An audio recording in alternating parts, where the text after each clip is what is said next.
Slovenky, Slováci, pozdravujem vás. Práve som narazil na tento prieskum, podľa ktorého si až 2/3 Slovákov praje, aby vláda Roberta Fica podala demisiu, teda aby skončila.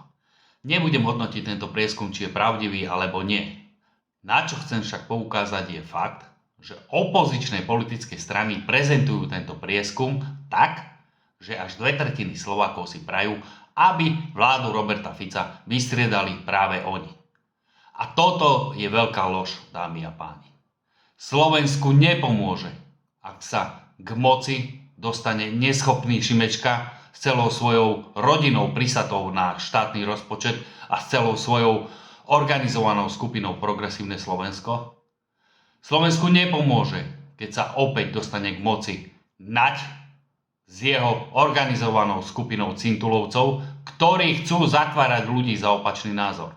Slovensku nepomôže, ak sa opäť dostanú k moci liberáli zo strany SAS, ktorých jediným cieľom je doprivatizovať všetko, čo ešte na Slovensku zostalo. A takisto Slovensku nepomôže nijak, keď sa opäť dostane k moci milionár a blázon Matovič, ktorý oklamal už niekoľkokrát celé Slovensko. Náš štát posunie ďalej len to, ak politikov minulosti vystriedajú noví, čistí ľudia s čistým štítom.